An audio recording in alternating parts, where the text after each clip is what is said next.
Hi to all. தூப் பண்ணுறது எப்படின்னு பார்க்கலாம். நான் சேர்த்து வச்சுருந்த பூக்களெல்லாம் எடுத்து சாமிக்கு யூஸ் பண்ணேன். பூவெல்லாம் எடுத்து பெட்டல்ஸ் மட்டும் எடுத்து அதை ட்ரை பண்ணி ட்ரை பண்ணி எடுத்து வச்சுருக்கேன். அதை மிக்சியில் போட்டு நைஸ் பவுடர் பண்ணிவிட்டு அது கூட வெட்டிவேர், கற்பூரம், அப்புறமா சாம்பிராணி பவுடர், ஏலக்காய், கொஞ்சம் பிரிஞ்சி இலை இதெல்லாம் போட்டு ஜவ்வாதும் ஆட் பண்ணிக்கலாம். அது கூட இதெல்லாம் போட்டு பன்னீர் போட்டு மிக்ஸ் பண்ணி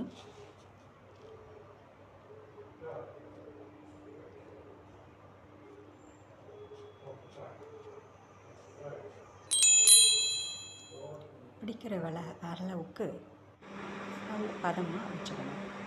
அதை மிக்ஸ் பண்ணி எடுத்தது இந்த மாதிரி எந்த ஷேப்பு வேணும் பண்ணிக்கலாம். கோன் ஷேப் எனக்கு தெரிஞ்சது பண்ணியிருக்கேன். அந்த அச்சு எங்கேயோ வச்சுட்டு இருக்கேன், தேட முடியலை, எங்கே போய்ட்டுருக்குதுன்னு தெரியல. அதனால் கோன் மாதிரி பண்ணி வச்சுட்டேன். இப்போ பிடிச்ச விஷயம் ஒரு 30 எனும் வந்தது. இந்த பவுடருக்கு 30 நம்பர்ஸ் வந்தது. ஓகே, நல்ல மணமாக நிறைய ரோஸ் போட்டதுனால பிங்க் கலராக இருந்தது. பவுடர் ரோஸ் தான் நிறைய யூஸ் பண்ணுறேன், அதனால் அது பிங்க் கலராக இருந்தது. நீங்களே பாருங்கள், உங்களுக்கு தெரியும். அது கூட துளசி, மரிக்கொழுந்து, என்னென்ன ஃப்ளவர் நம்ம வச்சு சாமிக்கு வச்சோமோ அந்த பூக்களெல்லாம் வேஸ்ட் பண்ணாமல் எடுத்து கலெக்ட் பண்ணி ட்ரை பண்ணி வச்சுக்கணும். நான் நல்லா அழகாக இருக்க பாருங்கள், கலர்ஃபுல்லாக இருக்கும். அதை சன்ட்ரை பண்ணி 2 டேஸில் ட்ரை ஆகிடுச்சு. அதை எடுத்து ஸ்டோர் பண்ணி எடுத்து வச்சுக்க வேண்டியது தான். எவ்வளோ அழகாக இருக்குது பாருங்கள், கலர் பாருங்கள். இதில் எந்த ஃபில்டரும் போடலை, நான் நேச்சுரலாக இருக்கிறது. ட்ரை ஆனவங்க பாருங்கள், க்ரீனில் பிங்க்கு மிக்ஸ் ஆகி எல்லோ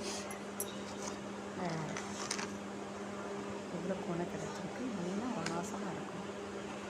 இதை நான் சுவாமிக்கு ஏற்றி வச்சுருக்கேன். ஒன்று பாருங்கள், பிடிச்சிருந்தா லைக் பண்ணுங்கள். Simple procedure,